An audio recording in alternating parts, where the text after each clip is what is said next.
നമ്മളെടുത്ത പ്രോഗ്രാമിന് പോയി. ഞാൻ ഭക്ഷണം കഴിച്ചു പോയി അന്ന് 3 മണിയായപ്പോൾ. എനിക്കറിയില്ലായിരുന്നു, എനിക്കറിയില്ലായിരുന്നു 2018-ലും 2019-ലും ദുരന്തം ഉണ്ടായിരുന്നപ്പോൾ അന്നത്തെ മുഖ്യമന്ത്രി നിരാഹാരമാണ് ഇരുന്നതെന്ന് എനിക്ക് അറിയില്ലായിരുന്നു. പിണറായി വിജയൻ അധികാരത്തിലിരുന്നപ്പോൾ മാധ്യമങ്ങൾ എവിടെയായിരുന്നു? അന്ന് ആരെങ്കിലും അദ്ദേഹത്തോട് ഇതുപോലെ ചോദ്യങ്ങൾ ചോദിച്ച് വിയർപ്പ് മുട്ടിച്ചിട്ടുണ്ടോ? ഇല്ല.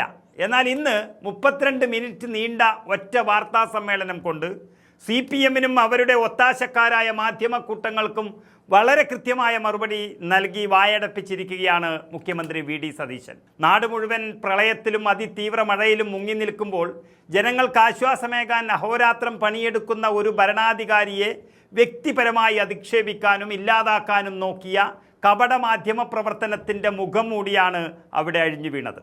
ദുരന്തമുഖത്ത് പുലർച്ചെ മുതൽ ജനങ്ങളെ രക്ഷിക്കാൻ റവന്യൂ വകുപ്പിനെയും ഉദ്യോഗസ്ഥരെയും കലക്ടർമാരെയും ഏകോപിപ്പിച്ച് യാത്രാമധ്യേ വിശപ്പടക്കാൻ തൻ്റെ സുഹൃത്തിൻ്റെ വീട്ടിൽ നിന്ന് വൈകുന്നേരം 3 മണിക്ക് ശേഷം അല്പം ഭക്ഷണം കഴിച്ചതിനെയാണ് AKG സെൻറ്ററിലെ സൈബർ കമ്മികളും അവരുടെ മാധ്യമ ശിങ്കിടികളും ചേർന്ന് വലിയ ആഡംബര സൽക്കാരമെന്ന് ചിത്രീകരിക്കാൻ നോക്കിയത്.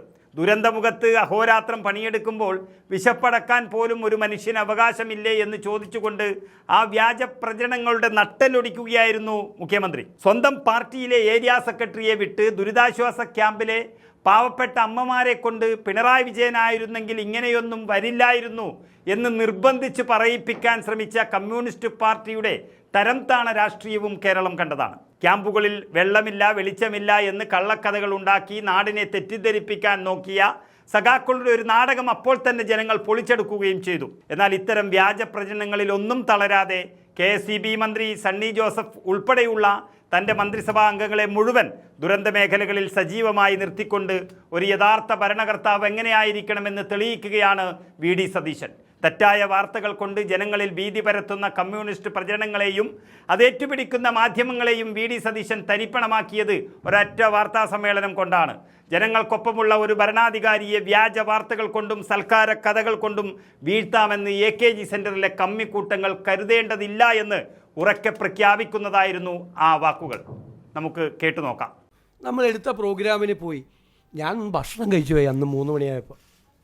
എനിക്കറിയില്ലായിരുന്നു, എനിക്കറിയില്ലായിരുന്നു 2018-ലും 2019-ലും ദുരന്തം ഉണ്ടായിരുന്നപ്പോൾ അന്നത്തെ മുഖ്യമന്ത്രി നിരാഹാരമാണ് ഇരുന്നതെന്ന് എനിക്ക് അറിയില്ലായിരുന്നു. ഞാനന്ന് ഭക്ഷണം കഴിച്ചു പോയി. നിങ്ങൾ എത്ര അപവാദ പ്രചരണമാണ് നടക്കുന്നത്. ഞാൻ 3 മണിക്കാണ് ഞാൻ മലപ്പുറത്ത് എത്തുന്നത്, പൊന്നാനിയിലെത്തുന്നത്, ഹരിദാസ് സാറിൻ്റെ വീട്ടിൽ. ഞാൻ അപ്പുറത്തെ വീട്ടിൽ എനിക്ക് ഭക്ഷണം അറേഞ്ച് ചെയ്തിട്ടുണ്ടായിരുന്നു, എൻ്റെ ഒരു ഫ്രണ്ടിൻ്റെ വീട്ടിൽ. ഞാൻ ഭക്ഷണം കഴിക്കാൻ പാടില്ലേ? 3 മണിക്കാണ് ഞാൻ ഭക്ഷണം കഴിക്കുന്നത്. എന്ത് തെറ്റാണ്, എന്തൊരു അപവാദ പ്രചരണം, എന്തൊരു ഹീനമായ അപവാദ പ്രചരണമാണ് നടക്കുന്നത്. ഭക്ഷണം കഴിച്ചെന്ന് അല്ലല്ല വെയിറ്റ്, പിന്നെന്താ?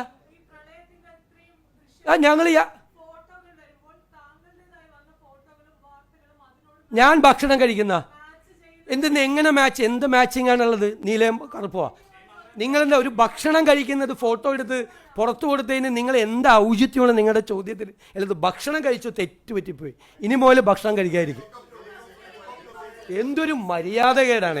എത്ര ഹീനമായിട്ടുള്ള പ്രചരണമാണ്. ഒരു സ്ഥലത്ത് ഭക്ഷണം കഴിക്കുന്നത്, ഒരു സ്ഥലത്ത് വെള്ളം എടുക്കുന്നത്. ഒരു ചോദ്യത്തിന് മറുപടി പറ. ഇതിനൊന്നും മറുപടി പറ.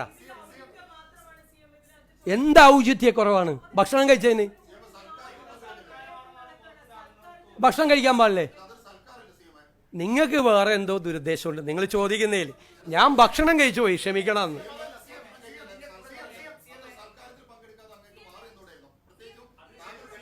ഞാൻ സൽക്കാരത്തിലല്ല പോയത്, എനിക്ക് ഭക്ഷണം കഴിക്കാനാണ് പോയത്.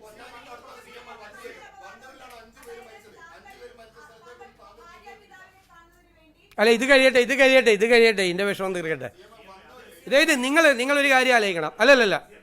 എല്ലാവരും ചോദിച്ചു. ഞാൻ ഗുരുതരമായൊരു തെറ്റ് ചെയ്തു. അന്ന് വെള്ളപ്പൊക്കം ഉണ്ടായ ദിവസം ഞാൻ ഭക്ഷണം കഴിച്ചു 3 മണിക്ക് ഭക്ഷണം കഴിച്ചു. അതാണ് ഞാൻ സംസാരിക്കുന്നതിൻ്റെ ഇടയിൽ പറയരുത്. ഞാൻ സംസാരിക്കുന്നതിൻ്റെ ഇടയിൽ ബഹളം ഉണ്ടാക്കരുത്. 3 മണിക്ക് ഞാൻ ഭക്ഷണം, കേരളത്തിലെ ജനങ്ങളെ വിലയിരുത്തട്ടെ. പിന്നെ നിങ്ങൾക്കറിയാമല്ലോ മലബാറിൽ ഭക്ഷണം, ഒരു കാപ്പി കുടിക്കാൻ പോയാലുള്ള സ്ഥിതി. മലബാറിലെ ഏതെങ്കിലും വീട്ടിലൊരു കാപ്പി കുടി. അവർ ഈ വെള്ളപ്പൊക്കമെന്ന് പറഞ്ഞിട്ടല്ല, ഞാനൊന്ന് വരുമെന്ന് പറഞ്ഞു, ഞാനൊന്ന് ഹരിദാസേട്ടൻ്റെ വീട്ടിൽ പോകുമെന്ന് പറഞ്ഞു, അപ്പോൾ അടുത്ത വീട്ടിൽ ഭക്ഷണം കഴിക്കണമെന്ന് പറഞ്ഞു. അവർ ആ വീട്ടുകാർ മുഴുവൻ ഭക്ഷണം കഴിക്കാതെ 3 മണി വരെ എന്നെ കാത്തിരിക്കുക. ഞാൻ 3 മണിക്കാണ് എത്തിയത്. ഇതിൻ്റെ താമസവും കാര്യങ്ങളും ഓൺ ദ വേയിൽ മുഴുവൻ എല്ലാവരുമായിട്ട് ബന്ധപ്പെട്ടുകൊണ്ട് കംപ്ലീറ്റ് ഇരിക്കുകയാണ്. പിന്നീട് മലബാറിലായിരിക്കും പ്രശ്നമെന്ന് പറഞ്ഞു. മലബാറിലെ കളക്ടർമാരെ മുഴുവൻ എല്ലാ ഉദ്യോഗസ്ഥന്മാരെ ബന്ധപ്പെട്ടുകൊണ്ടിരിക്കും. നിങ്ങൾക്കൊന്നും പറയാനില്ലാത്തതുകൊണ്ട് നിങ്ങൾ ഈ ഒരാൾ മുഖ്യമന്ത്രിക്ക് ഭക്ഷണം കഴിക്കാൻ പാടില്ല എന്ന് എനിക്കിപ്പോഴാണ് മനസ്സിലായത്. അത് കഴിഞ്ഞല്ല, മറ്റത് കഴിഞ്ഞല്ല. നിങ്ങൾ ആദ്യം അല്ലല്ല നിക്ക് നിങ്ങളൊന്ന് അല്ലല്ല, അങ്ങ് ദേശാഭിമാനി എന്ന് വന്നിട്ട് ആദ്യം മുതൽ അവസാനം വരെ ഇങ്ങനെ ചോദിച്ചുകൊണ്ടിരിക്കുകയല്ലേ. ഇനിയില്ല, അങ്ങേക്ക് മറുപടിയില്ല, വേറെ ആരെങ്കിലും ചോദിക്കും. ആരെ? പ്രതിപക്ഷ നേതാവ് അത് പറയുമല്ലോ. പ്രതിപക്ഷ നേതാവ് എന്ത് അനാസ്ഥയാണ് ഉണ്ടായിരിക്കുന്നത്. എവിടെയെങ്കിലും ഏതെങ്കിലും ഒരു ക്യാമ്പിലോ ഒരു റെസ്ക്യൂ ഓപ്പറേഷനിലോ എവിടെയെങ്കിലും എന്ത് വീഴ്ച ഉണ്ടായിട്ടുണ്ടോ? അവിടെ ഏരിയ സെക്രട്ടറിയെ കൊണ്ട് സ്വന്തം പേര് പൊക്കി പറയിപ്പിക്കാൻ വേണ്ടി നടത്തിയ ശ്രമമൊന്നും ഞങ്ങൾ നടത്തിയിട്ടില്ല. ഞങ്ങളൊക്കെ ഇതിനേക്കാൾ വലിയ ഫ്ലഡ് കണ്ടവരാണ്. കേരളത്തിലെ ഏറ്റവും വലിയ ഫ്ലഡ് കണ്ടവനാണ് ഞാൻ. 75,000 പേരെ ക്യാമ്പിൽ എൻ്റെ നിയോജകമണ്ഡലത്തിലും അത്രയും പേരെ നിയോജകമണ്ഡലത്തിന് പുറത്തും ക്യാമ്പിൽ താമസിപ്പിച്ച ആളാണ്. ആദ്യത്തെ 3 ദിവസം 1 മണി അരി പോലും വരാതെ എറണാകുളത്തെയും കൊടുങ്ങല്ലൂരിലെയും മാർക്കറ്റിൽ നിന്ന് കടം മേടിച്ച് സാധനങ്ങൾ കൊടുത്ത ആളാണ് ഞാൻ. എന്നെ അദ്ദേഹം അന്ന് വന്നിട്ട് എന്താ പറഞ്ഞത്? ഇനി ഒരു കാര്യം, പ്രതിപക്ഷ നേതാവിൻ്റെ അന്നത്തെ പത്രസമ്മേളനത്തിൽ എന്തൊക്കെയായിരുന്നു? ഇതല്ലല്ലോ PM ശ്രീ പുനർജനി വേറെ കാര്യമൊക്കെയല്ലേ അദ്ദേഹം പറഞ്ഞത്. ഏത് ഈ ഓപ്പറേഷൻ നടക്കുന്ന സമയത്ത് ഞാൻ ഭക്ഷണം കഴിച്ചെന്നാണ് എൻ്റെ തെറ്റ്. അദ്ദേഹം ഇവിടെ വന്നിരുന്ന് പത്രസമ്മേളനത്തിൽ വന്നിരുന്ന് രാഷ്ട്രീയ ആരോപണങ്ങൾ ഉന്നയിക്കുകയായിരുന്നു അന്നത്തെ ദിവസം. അന്ന് നിങ്ങളാരും ഇത് ചോദിച്ചില്ല. ഈ വെള്ളപ്പൊക്കം നടക്കുമ്പോഴാണോ നിങ്ങൾ രാഷ്ട്രീയ ആരോപണങ്ങൾ ഉന്നയിക്കുന്നതെന്ന് പിണറായി വിജയനോട് നിങ്ങളാരും ചോദിച്ചില്ല. രാഷ്ട്രീയ ആരോപണങ്ങൾ ഉന്നയിക്കുകയായിരുന്നു അന്ന്. PMCയെ പറ്റിയും പുനർജനി പദ്ധതിയെ പറ്റിയുള്ള രാഷ്ട്രീയ ആരോപണങ്ങൾ. ഈ റെസ്ക്യൂ ഓപ്പറേഷൻ ഞാൻ ഭക്ഷണം കഴിച്ചു, എൻ്റെ തെറ്റ്. അദ്ദേഹം രാഷ്ട്രീയ ആരോപണങ്ങൾ ഉന്നയിക്കുകയായിരുന്നു.